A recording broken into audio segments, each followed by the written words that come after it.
Hello, everyone, and welcome back to another episode of Friday Food Fight. My name is Wes Christian, CEO of Food Handler Solutions, and I am joined once again by Mr. Bart Christian, nationally recognized school nutrition industry speaker, and a very special guest. Bart, why don't you introduce our guest for this week, and we'll jump right into this week's topic. Wes, it's my great pleasure to introduce my good friend, Danny Brassell. And Danny, I guess we've known each other going on a decade, right? Yeah. You, Wes, and I were in a mastermind 10 years ago, I think. Yeah, and been friends ever since. And Yep. now it's funny how I've got the great pleasure, as we've done so many shows, to interview and to talk with friends, people I've known for a long time. And every time I get one of my friends' resumes and their bio, I just have to sit back and laugh and go, these people are way too smart to be my friend. And because not only you, Danny Brassell, my good friend, nationally recognized speaker, top-selling author, coach, trainer, the whole 9 yards, but you've got a Ph.D. What's your Ph.D. in, Danny? Well, not to impress anybody, Bart. When I got accepted into my Ph.D. program, it said, congratulations, you've been accepted into our Doctor of Philosophy program in education. And I thought to myself, oh, that's what Ph.D. stands for. So I'm not the sharpest tool in the shed. Don't be too impressed. Well, I told somebody one time, they said, what's your degree in? I said, I have a Ph.D. in HN. And they said, what's that? I said, I have a doctorate in hard knocks, until they reminded me that knocks starts with a K. But Danny, I know you've done a lot of things. As I was reading through, I didn't realize that you're a tenured professor in the teacher education department at Cal State University, and you've been that for quite a while. And you've had TV. Excuse me. No, I actually have moved on from there. I'm a faculty advisor now with the Cal State Teach program, but really the last 5 years I've changed gears. Co-founded a company called thereadinghabit.com. So we're actually now the world's largest reading engagement program, working throughout developing countries throughout Africa, India, Pakistan, and Indonesia. And you once hosted a TV show, right, called People Make a Difference? I did. I wish I'd had you. I'd had our old friend Gary Barnes on and a couple other people from the mastermind. I can't believe I didn't have you guys on. Well, I just was, I didn't realize that you have spoken to so many audiences across, not just in the U.S., but you've spoken to groups internationally. Yeah, 5 continents. No, I still have to get Australia and Antarctica. And you've authored 16 books, and now I just read your latest book, Leadership Begins with Motivation, and I found that book to be very, very interesting. And when we talked a little bit, you told me kind of the story about the philosophy of putting that together. Why don't you share that with us? Because I think that's a great book. Well, actually, the story is kind of funny because all of us had the same coach, and he showed us how to create this book with your picture on the cover, and all of us made that same book. Nobody ever bought my book, and basically I hadn't written the book. I just created the cover. And at the beginning of the pandemic, all of a sudden I had a whole bunch of people buying the book. And so I sent them an email saying, hey, because of the pandemic, Amazon's taking a long time. Do you mind if I get this to you in a month? And everybody said, yeah, no problem. And I told my wife, I'm like, gosh, I got to write a book this week. And so I had already had the title. So the title was Leadership Begins with Motivation. And then I had the subtitle I don't even remember, the subtitle is 33 Unique Ways to Think and Act Like a Successful Leader that will transform your professional and personal life, yada, yada, yada. And so I knew that I had to keep that title, and I had to come up with 33 chapters. And I had the idea, I'm like, well, wait a sec, motivation ends in ation. Ation means to take action, and that's what everybody has to do. And so I created every chapter around something ending in ation, so determination, inspiration, perspiration. And it is actually one of the easiest books I've ever written. And I accumulated, as a speaker, I basically on my computer have about 500 file folders on if I ever need to find a story on loyalty. Here's a story on loyalty or on responsibility. And I just kind of inserted all of those stories into the book. And it's my kind of reading. It's based on growing up. I listened to Paul Harvey on the radio, and I love his little 5-minute anecdotes, and that's about the length of my attention span. And so I wanted to create a book that was good bathroom reading, but positive. We have too much negativity in the world today, and I just wanted to really inspire people and get them laughing a little bit and get them thinking as well. One of my favorite words is fascination. And I think that's the kind of the model that I've tried to live my life by the past few years is, rather than stressing over things, be fascinated over things. Look at take kind of a wow mentality. And I think there's a lot of that in this book. I found this book to be very inspirational and in so many different ways, and I do appreciate it. Thank you very much. I really appreciate that, Bart. Yeah. Well, I'm fascinated that you wrote a book in a month. And most people, when they think about, that task alone would just be overwhelmed completely. But it's a testament to how prepared you were for that occasion and the ability that you've kind of had that forethought to be able to do that in such a short time frame. Tell our viewers a little bit about what you do on a regular basis to really stay on the top of your game and to make sure that you are prepared for any scenario. Well, Wes, you wing it. You wing it, and you try and look like you know what you're doing. I was blessed. I was a journalist before I was a teacher, and so I have the writing in my background. I actually, as a speaker, a week was a long time to write a book, Wes. The quickest I ever did one was it was between me and another speaker for a school district outside of Houston, Texas, and it was a pretty lucrative speaking engagement. And I asked the conference organizer, I said, well, what's the biggest challenge that your teachers are facing right now? And she said, oh, working with English language learners. I'm like, unbelievable. I have a book called Working with English Language Learners. And if you book me, I'll make sure all of the people in your audience get a complimentary copy of the book. And she's like, you would do that? I'm like, I would do that for you. And she's like, oh my, and she signed the contract right there. I called up my designer, Janice, that night. I said, hey, Janice, can you design me a cover? I got to write a book tonight. And I wrote that book and I got the gig. And, sometimes necessity is the mother of invention. And so I kind of do a lot of stuff by the seat of my pants. But that's what I love about you two is you're all about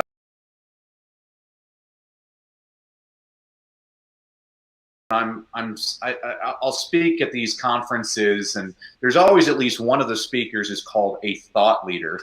I'm like, what the heck is a thought leader? There's plenty of people that think all the time. I'm a results leader. It's kind of fun. Yeah, absolutely. No, I love that. And, as far as, results are concerned, is there anything that you do on a regular basis, whether it be a daily reading, a daily meditation, prepared and fit for, the days ahead? Yeah, thank you for that question, Wes. I mean, that's really my passion is habits. It's tiny habits produce huge results. When I was teaching, I've taught all age levels from kindergartners to rocket scientists. And I always tell the little ones, and I would actually say this to older people as well. I'm like, it's not the big things that matter. It's the little things mean everything. You don't see a whole lot of difference if you just walk for 10 minutes a day. But if you look over a year, you see the difference compound over the year. It's just like investing money in the bank. It's that compounded interest that you're getting all the time. So, all three of us I know are avid readers, and it doesn't, this is my specialty is reading with people. And I always tell this to people, remember this, it doesn't matter what you read. What matters is how much you read. It doesn't matter if you're reading James Joyce or James and the Giant Peach. People who read more read better. And in one of my books, Read, Lead, and Succeed, which I'm going to give to everybody in your audience, I think in the show notes you can just put the readleadandsucceed.com so everybody gets a complimentary copy of the book. But that was one of the things that I learned when I was interviewing the Fortune 500 CEOs was, first of all, this was interesting. Over half of them are dyslexic. And secondly, all of them read. Now, some of them, and actually quite a few of them, when they were doing their reading, they were reading like comic books or reading, some people, all they have to do is read business reports. But, some CEOs love mysteries and crime novels. But it doesn't matter that you can look at any field and you're going to see that the most successful people in their field are all avid readers. I could have kissed LeBron James before the NBA Finals, his first one when he was with Miami. They showed him in the locker room and he was reading The Hunger Games by Suzanne Collins. I'm like, man, you just did more for reading than anything I can do. Teddy Roosevelt, I love reading presidential biographies. Teddy Roosevelt, even president, they read 3 books a day, which is unbelievable. You look at like one of the richest in the world, Warren Buffett. He spends all of his time reading. every single day. And so, there's plenty of readers that are not necessarily leaders, but I've always said I've never seen in the history of the planet an effective leader that was not an avid reader. Yeah. So I got a question, Danny. So many people say that they're slow readers, and so they listen to audiobooks. Yep. And that is a big trend now, is people listening to audiobooks. What's the and I've done it. I've even listened to an audiobook with the book in my hand and read it at the same time on a higher speed, but so I get the. But what's the comprehension difference between reading something and listening to something? Very little. I actually always endorse being read aloud to. If you look at, I'm kind of a dork. I've read the government reports over the last 75 years, Becoming a Nation of Readers, Why Johnny Can't Read, the National Reading Panel. I mean, they're always about 3,000 pages long. It's always around page 100 where there's this short little paragraph that says, the research seems to conclude the single best way to improve reading is to be read aloud to. And then they never say it again because it sounds way too simple. One of my friends and mentors, Jim Trelease, he said, if reading aloud costs $129, every parent in America would rush out and buy it. And if we found out kids didn't like it, they would mandate it in the school system tomorrow. It's such a little thing, but I always encourage people, and I know the three of us all believe in this, your car is a mobile university. You can be listening to audiobooks while you're driving, when you're in the gym. This gets back to Wes' question about daily habits. I mean, I think every day we need to read a little, we need to exercise a little, we need to learn a little, and you can do them all at the same time if you're actually organized. And so those people that are listening to books, and a matter of fact, if you're dyslexic, if you look at those CEOs that are dyslexic, that's largely what they do, is they're listening to audiobooks. So there's nothing wrong at all with that. And it's actually one of the things I preach to parents that are trying to help out their kids. I'm like, the single most important thing you can do is to read aloud to your kid. And I mean, comprehension wise, I think there's something to be said about reading it on your own because you don't listen to another person's interpretation of the text. I can get that. But, some people might not be able to create those vivid images as well. So why not listen to, if you listen to the Harry Potter books on tape, and I would encourage anybody to do it, they have actor Jim Dale does 134 different voices, and it's unbelievable. I'm actually listening to a wonderful book right now called Bloody Jack and the Woman. She does so many different voices. She's just a hoot, and I'm like, gosh, I very rarely would rather listen to the audiobook than read the book myself, but gosh, she's so great. I just think it's just wonderful what she's done with these audiobooks. Yeah, absolutely. I actually saw something from Warren Buffett not too long ago. It was actually a couple of days ago. He said the secret to success, doesn't matter what industry you're in, boils down to three things. Look at who you're spending time with and who your influences are. The second thing was don't procrastinate. And the third thing was go to bed every night just a little bit smarter than you woke up that morning. And it really goes back to what you're talking about, just that mindset of constantly reading and learning. Yeah, absolutely. I mean, Jim Rohn said that poor people have big TVs, rich people have big libraries. If you can just instill one simple habit where, for 2021, again, people are like, well, you only read for a minute. I'm like, that's fine. If you can just commit to 1 minute a day, because it's very difficult just to read for a minute. Once you start reading something you're interested in, you'll read a little bit longer. We know this is how habit formation. It's the same philosophy as if you say, okay, I'm only going to exercise for 5 minutes at the gym today.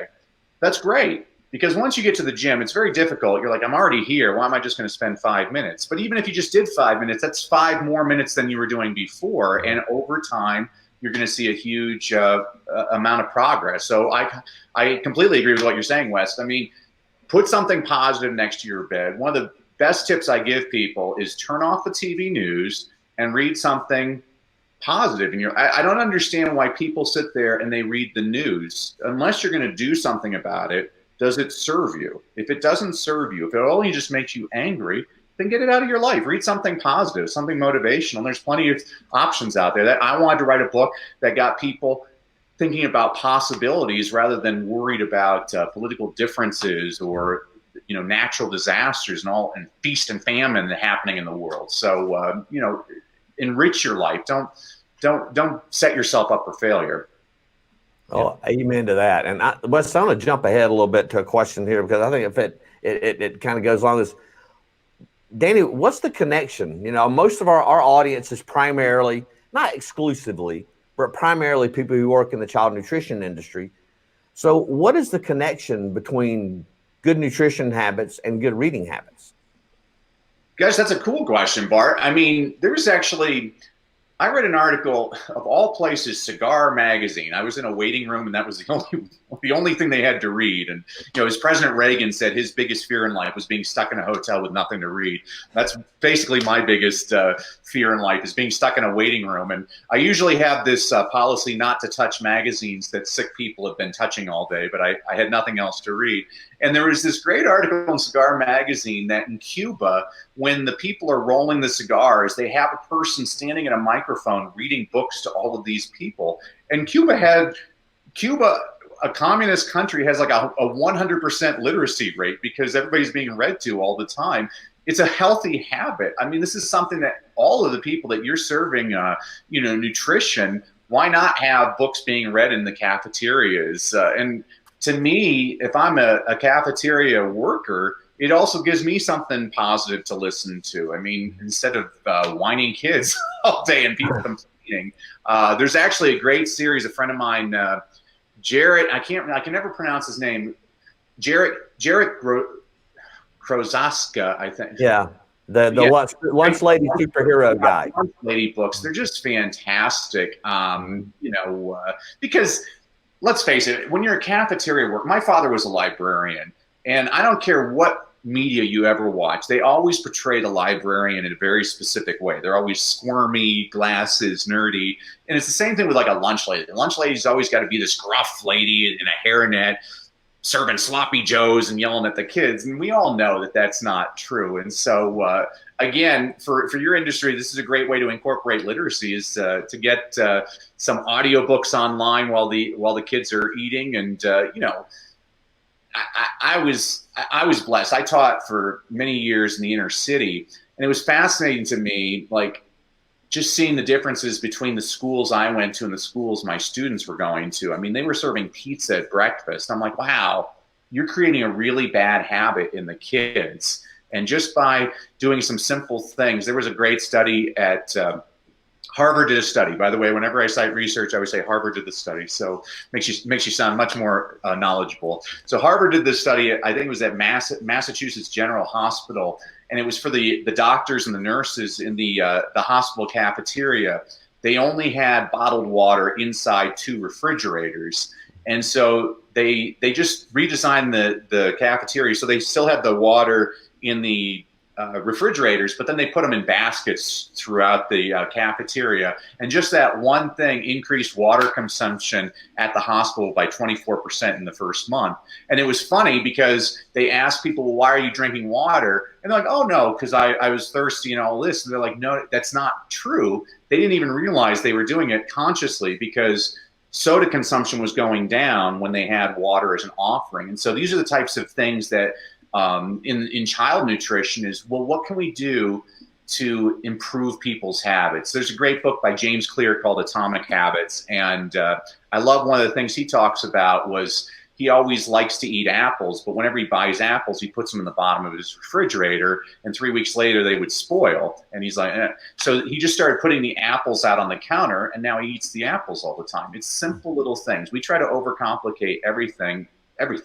It's simple little things that have a huge impact long term. Absolutely. Yeah. I mean, that's the old saying, little hinges swing big doors. Absolutely. And I couldn't agree with that more. Kind of taking a step back, we've been talking a lot about reading, and you're actually known as the International Reading Ambassador. And tell us a little bit about that title and really what your mission is. Well, thank you for that, Wes. So I'm America's leading reading ambassador. A friend of ours said that when Muhammad Ali was asked, why are you the greatest? And Muhammad Ali laughed. He said, I'm the greatest because I told people I was the greatest. And so I started telling people I was America's leading reading ambassador. People hear something enough, they start to believe it. Now I actually might be able to have the claim just because I'm a distinguished visiting professor at the American University in Cairo in Egypt. And so I did all kinds of trainings throughout Egypt when I was there. I've done tons of presentations throughout India. And really, I'm just trying to really show people that it's little things. I mean, this is the big thing I'm always pushing to people. I'm like, gosh, if you can get 20 minutes a day, you know, basically my reading engagement program, it's a 67-day program. People ask, why is it 67 days? I'm like, well, a lot of people will say it takes you 21 days to change a habit. And to those people, I say, show me the research on that. It's completely a lie. I can actually tell you exactly where the number comes from. It comes from a great book that everybody should read called Psycho-Cybernetics by Dr. Maxwell Maltz, written in 1960. And in the preface of that book, Dr. Maltz said that he was a plastic surgeon. He said he noticed it took about 21 days for people to get used to their new faces. Well, a lot of personal development gurus, a lot of people that I respect, started telling people it took 21 days to change a habit, and it's based on no research. And I'll tell you why that's dangerous. Is let's say, Wes, you decide to go on a diet and you stick to it for 21 days, but on day 22 you fall off the wagon. Well, you blame yourself. Well, there's no research even showing that number. So there was actually a great study done at the University of London in 2009 on habit formation, and they found it took anywhere from 18 to 254 days to change a habit, and the average was 66. Well, I don't like the number 66, so I gave it a bonus day, 67 days. The other number I always tell people is 20 minutes. So there was this study around the world looking at successful students trying to figure out common characteristics, and they found one which just shocked them. It was the number of minutes spent reading outside of school. They looked at the low students, the middle of the road students, and the high students. So the kids in the 20th percentile, your F students, they average less than a minute a day of reading outside of school. That's not really a surprise. That's probably why they're at the bottom of the class. This did surprise researchers. The kids in the middle of the class, the 70th percentile, the C students, they spent 9.6 minutes a day reading outside of school. And so if I'm doing a parent training, this is when the room gets really quiet and the first hand raises and the parent asks, wait a sec, are you saying if I can get my kid to read 10 minutes a day at home, I can take him from an F to a C? That's exactly what I'm saying. The research is pretty conclusive on this. But what was even more mortifying was the kids at the top of the class in the 90th percentile. How much time do they spend reading outside of school? Was it 3 hours a day? No. Was it 1 hour a day? No. It was just over 20 minutes a day. 20 minutes a day. And here's the cool thing. It doesn't have to be consecutive. So if you can find, like, so I tell people, like, if you're driving your kid to school back and forth, it takes 10 minutes each way, put on an audiobook, you just took care of your 20 minutes there. One of the best things I'll teach parents, you know, I used to work in the inner city and parents would say, oh, I don't have anything to read in my home. I'm like, oh, I bet you do. President Bush Sr. 30 years ago signed a law that said every single television set in America has to have closed captioning. So I always tell parents, turn on the closed captioning. And parents will say, well, wait a sec. If the show's in English and the subtitles are in English, what good does that do? I'm like, well, that's a fair point. Let me make a point. Weston Bart, have you ever watched this show with subtitles and not looked at the captions? No.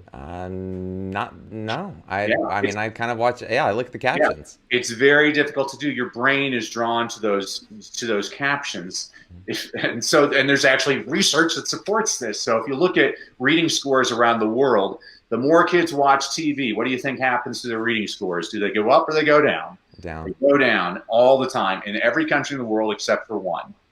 The country with the highest reading scores in the world watches the most TV in the world. It's Finland. How can this be? Well, Finland makes really bad TV shows. They import Gilligan's Island and Brady Bunch from America, and they have to put subtitles on all of them. The kids are reading all the time. So one of the easiest tips I give to anybody, if you really want to improve your reading, turn on the closed captioning. It's instantly going to get you print every single day.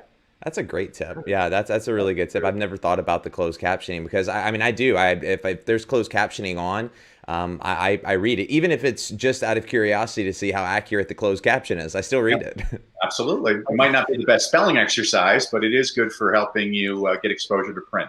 Yeah, I might not win a spelling bee afterwards, but definitely educational still. That makes me want to jump to something else that's in your bio, and that's because I think this goes hand in hand. Tell us about the Lazy Readers Club, because I mean, reading subtitles is just a lazy way of reading, but it's reading. So Yeah. tell us about the concept of the Lazy Readers Club, because I think that just sort of kind of ties in. Well, this really ties into habit formation, Bart, because if you really want a habit to stick, you got to make it as simple as possible, because human beings will always look for the shortcut. What's the easiest way to do this? I mean, if it's going to take you a long time to go to the gym, you won't go to the gym. So you got to make it easy for yourself. Same thing with reading. I was a professor for many years at Cal State University, and I always start off class by reading a chapter from a book to my students and getting all excited and giving them a book talk about other books I'm reading. And people always ask me, like, hey, Danny, can you give us some book recommendations, but nothing too tough? And this is one of the big things. I think most people, when they think reading, they associate it to the drudgery of reading that they were exposed to in school. We're forced to read things in school, and it's such a horrible philosophy. I mean, I remember being forced to read the Scarlet Letter by Nathaniel Hawthorne, where Hester Prynne, she wears an A on her chest because she committed adultery, and I want to, after reading that book, I wanted to have a B on my head because I was so bored reading that book. It drove me nuts that I was forced to read it. And I say this to parents. I'm like, the little boy who only reads Captain Underpants is going to be a better reader than the little boy who won't read anything. I mean, Captain Underpants is our gateway drug to Shakespeare, but we got to get them hooked first. So Lazy Readers, if any of your viewers want to join, it's a free subscription. Once a month for the rest of your life, I update it with 10 new book recommendations, 3 or 4 adult level, 3 or 4 young adult level, and 3 or 4 children's level books, all under 250 pages. So you have something to read when you're stuck in a boring meeting or at the doctor's office. Again, too many people, they associate reading with, oh, I have to read this 900-page Russian novel by Dostoevsky. That's not going to help you at all. Here I am, Mr. Ph.D., back when we could actually go out before the pandemic. If I go to a party, before I go to the party, I always stop by Barnes & Noble, go over to the children's section, and I'll read 10 little picture books of biographies of famous people, and I always sound like, oh, wow, how do you know so much about Elon Musk? I'm not going to tell him I just read a 32-page picture book that gave me a whole bunch of information about him. But that's how I do it. Like, it's amazing. I always think children's books really get a bad rap. I had a friend actually passed away yesterday, and so I was just writing a card to his wife, and the words that always soothed me was Dr. Seuss said, "Don't cry that it's over, smile because it happened," and that's something I got out of a Dr. Seuss book. I mean, we put down children's literature, and I'm like, most of your most important values come from children's literature, and then you can progress to whatever. But the basics, those nursery rhymes, those Grimm's fairy tales, they give you values. And so Lazy Readers, I'm sorry, Bart, long answer to your short question. Lazy Readers is just designed to get people reading for fun and reading short books.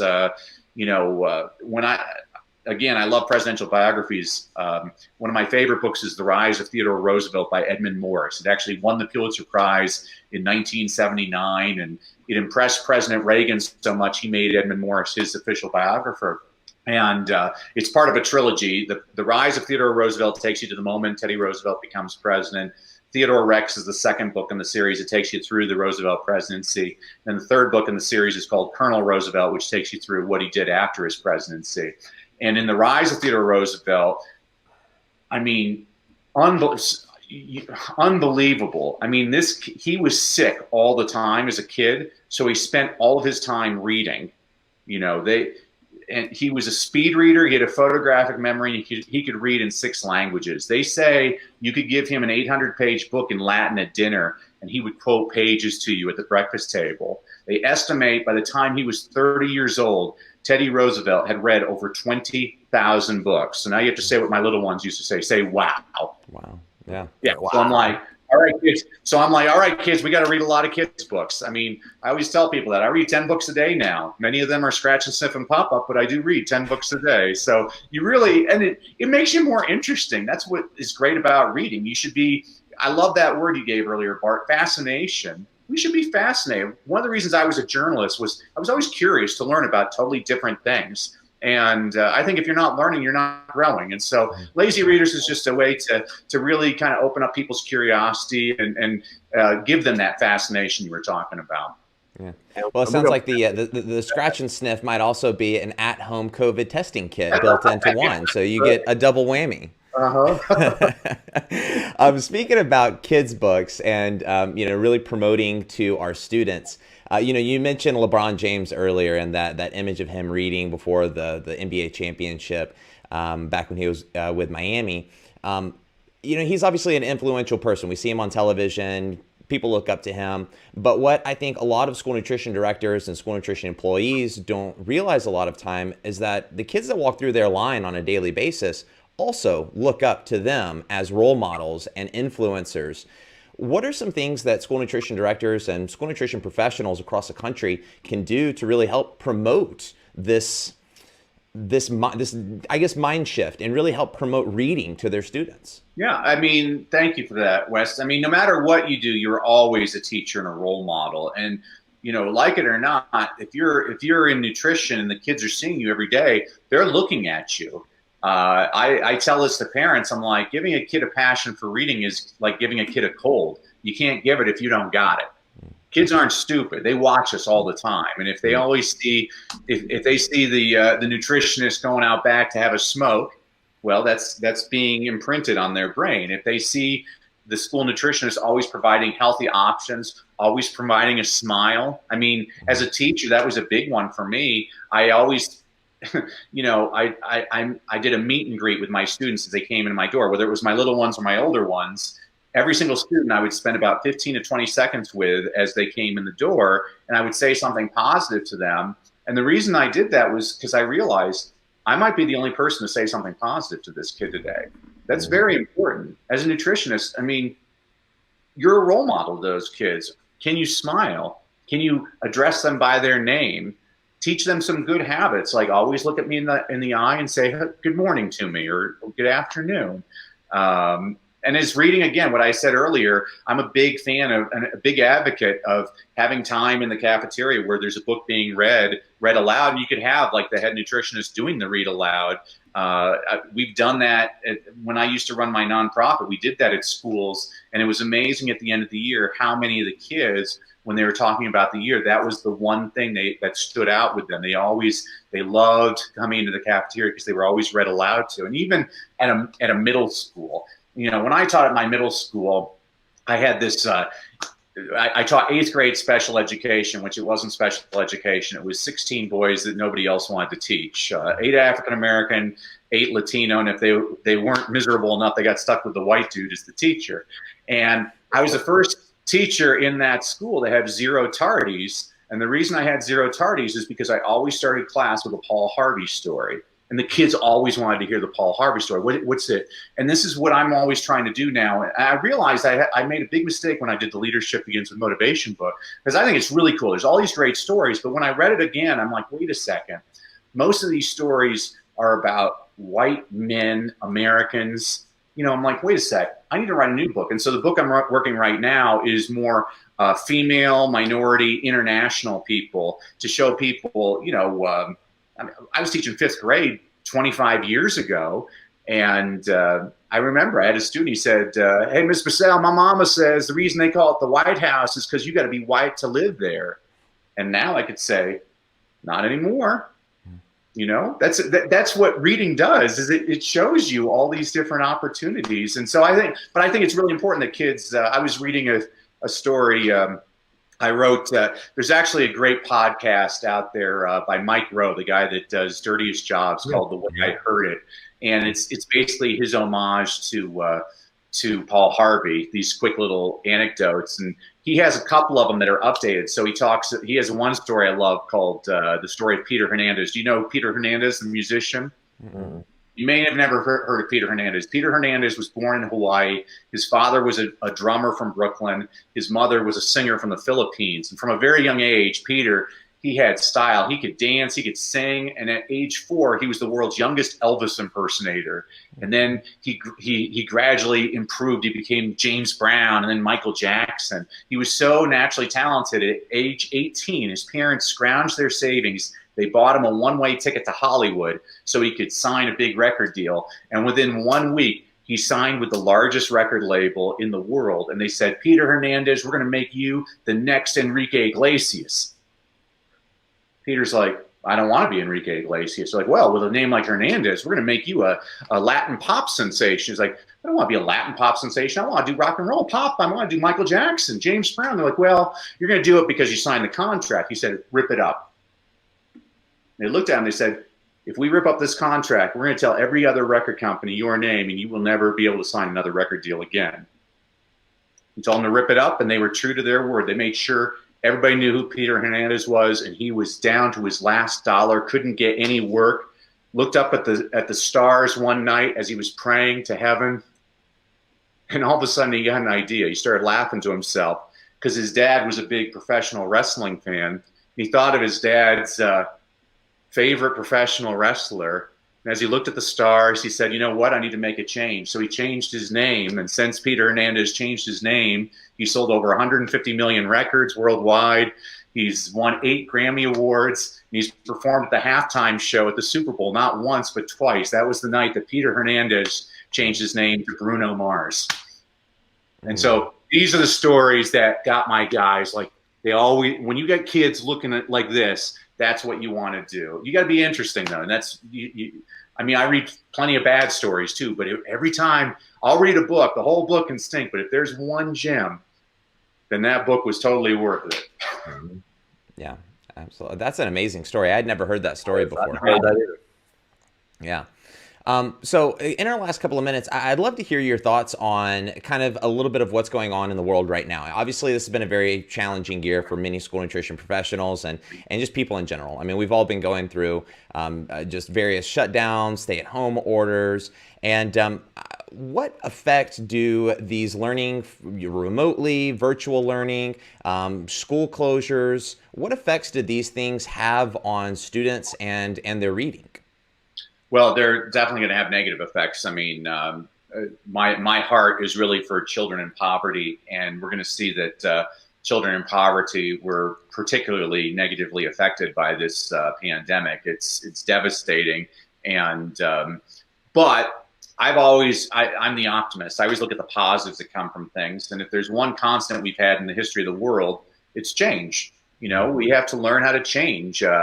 A negative from the pandemic is I don't believe there'll ever be a school day, a snow day again for kids, because now we understand how to do it virtually. Well, you know, over 100 years ago, there was this environmental catastrophe on the planet, and it was basically that horses were pooping all over the street, and it was creating a huge public health hazard, and it was creating actually a global climate crisis as well. And they actually had seminars on this. They had these huge conventions trying to figure out how do we solve this climate crisis. And one guy solved the problem. His name was Henry Ford. And he created the automobile, so we didn't have horse poop on the streets anymore. And then we had automobiles. Right now, we're facing other climate changes, and I'm always a person that says, you know what? There's a person out there that's going to figure out how to solve it. It's pretty amazing to me how people rise to the occasion. I totally believe, you know, as negative as people are nowadays, that if there was an asteroid headed for Earth right now, that all the governments of the world would figure out how to destroy that asteroid together. If you actually always put all your resources, humans always amaze me. And this too shall pass, as it was written in a very good book. You know, there's going to be a lot of negative repercussions, but I'm hoping that we look at the positives that have come out of this. We're reshaping education. Education, if you're talking about nutritional programs at schools, now we understand that it doesn't just have to be at the school. We can figure out ways to deliver these nutritional programs to the homes of our kids. And maybe that's a positive because it's also giving us an opportunity to see into the homes of these kids. That a lot of the kids that we thought were doing all right, I used to do walk homes with my students, and you'd see that the poverty that some of these kids live through. I'm like, wow, now I understand why the homework's not getting done. It's because there's nobody in the home. It doesn't mean I lower the expectation. It means I adjust the expectation. I'm like, okay, well, now I have to work around this, and now I need to make sure I'm staying after school for an hour or so. Rogelio can do his homework with me because he doesn't have a place to do it at home. You never lower the expectation. That's garbage. You know, you have to figure out how to accommodate. And so I think maybe the benefit of the pandemic is it's making us rethink schools. You know, there's not one specific source. I was so disgusted with how the public schools in my district handled the pandemic that now I'm homeschooling my daughter, and I think she's getting 10 times better education from homes in what I used to think was a good public school program. But that's just my daughter. Every kid's a little bit different. Some people thrive in a specific environment. I've always thought when I hear people talking about education, there's not one right answer. There's 38 right answers. That's the problem, is people want it to be black and white. I'm like, it's not black and white. What works in Phoenix, Arizona doesn't necessarily work in Bismarck, North Dakota. And even within Bismarck, North Dakota, the school on this end of town works different than the school on this end of town. And even in that school, I can tell you this classroom is totally different than this classroom. And so that's what I'm hoping that it opens up people's eyes that way. And for all the people that used to gripe about education and now they have to spend some time at home with their kids every single day, now they have a little bit better perspective on, think about the teacher that has 38 strange kids in their classroom and every one of those kids is different, how they have to accommodate them. Hopefully we have a little bit more appreciation for the challenges that our educators face every single day. Yeah, absolutely. Absolutely. Well, last kind of question, kind of closing comments for us. First off, Danny, Bart, thank you so much for being on the show. It's been a pleasure to talk with both of you. Danny, first to you, is there anything that you would like to leave our audience with? Any words of wisdom, motivational, inspirational kind of things that you'd like to just kind of part with?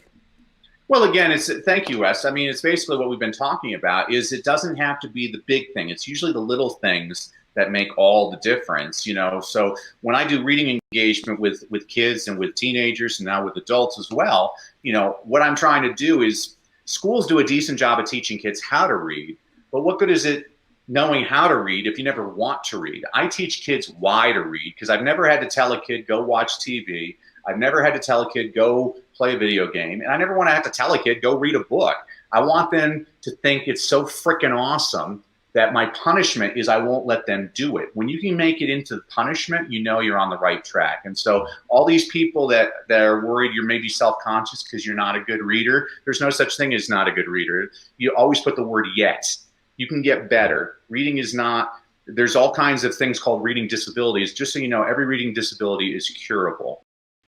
You know, but it takes time and it takes persistence, you know, those daily habits, those daily interactions. And so, and I want everybody to smile a lot more. We need a lot more smile in the world. That's why I like you, Wes. That's why I love Bart. I mean, you guys are positive and you're doers. Bart, anything from you?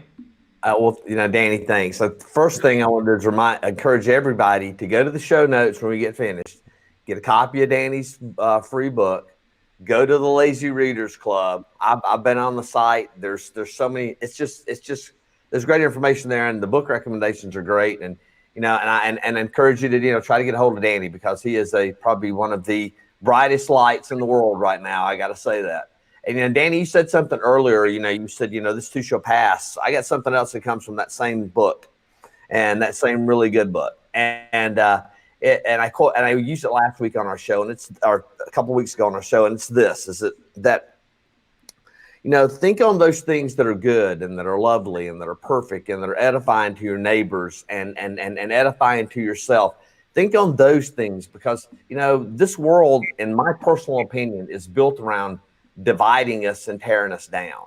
And I think it's up to us to fight that individually and with our groups, because this whole pandemic has brought it really, really clear to me that it is so easy to become so pessimistic about things by just paying attention to the world and what's going on in areas, like you said earlier, that you can make absolutely no impact on.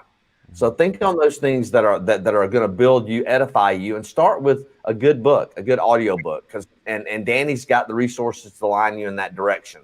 And I just I appreciate you, Danny, so much. I'm inspired just by saying I want to jump up and go read some Dr. Seuss.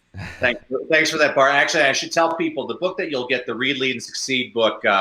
I wrote it for a principal who didn't know how to engage his faculty. So I said, okay, I'll write you a book. So every week I give you a concept, an inspirational quote, an inspirational story, a book recommendation on a book you should read, but you're probably too lazy because you're an adult. So I also give you a children's picture book recommendation that demonstrates the same concept. You know, it doesn't matter if you're reading Dostoevsky or Dr. Seuss, folks. You know, readers are leaders. So keep that in mind. And again, Wes and Bart, thank you so much for having me today. And thanks for all that you do to bring joy into the world. God bless. Well, thank you guys again. Everyone out there, this has been another episode of Friday Food Fight. We'll see you again next week at 12 o'clock Pacific Standard Time. Take care and have an awesome weekend.